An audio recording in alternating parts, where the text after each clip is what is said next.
చాలా మంది నిద్రలో గురక కొడుతుంటారు. వారికి ఇదేమీ ఇబ్బందిగా ఉండదు. ఎవరి గురక వారికి వినిపించదు కాబట్టి హాయిగా నిద్రపోతారు. సమస్యల్లా పక్కన ఉన్న వారికే. గురక శబ్దం కాస్త ఎక్కువగా ఉంటే అంతే సంగతులు. రాత్రిళ్ళు జాగారమే. అయితే గురకను తగ్గించుకోవడానికి ఎన్ని ప్రయత్నాలు చేసినా విఫలమవుతూనే ఉన్నాయని పలువురు చెబుతుంటారు. తాజాగా ఓ వ్యక్తి తన గురక సమస్యను దూరం చేసుకునేందుకు ఆస్పత్రికి వెళ్ళాడు. డాక్టర్లను కలిసి గురకపోయే మార్గం చెప్పాలని కోరాడు.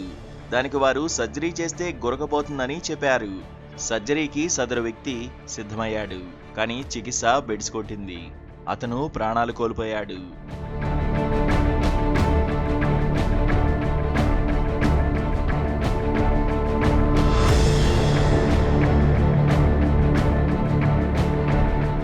సంగారెడ్డిలో ఈ సంఘటన చోటు చేసుకుంది.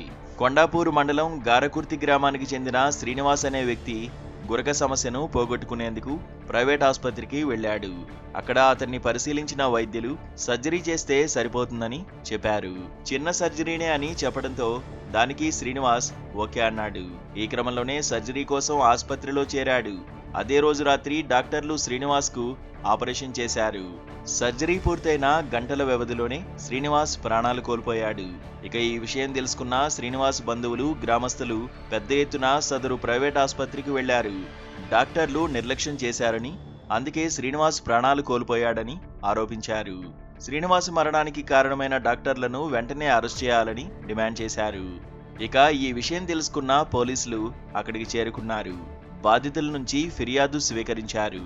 బాధిత కుటుంబానికి న్యాయం చేస్తామని హామీ ఇవ్వడంతో శ్రీనివాస్ బంధువులు ఆందోళన విరమించారు. ఆ తర్వాత అక్కడి నుంచి వెళ్లిపోయారు. కాగా శ్రీనివాస్కు భార్య, 2 పిల్లలు ఉన్నారు.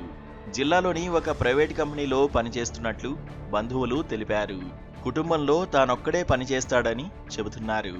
ఇప్పుడు అతని భార్య, పిల్లల పోషణ ఎవరు చూసుకుంటారంటూ బంధువులు ఆగ్రహం వ్యక్తం చేస్తున్నారు.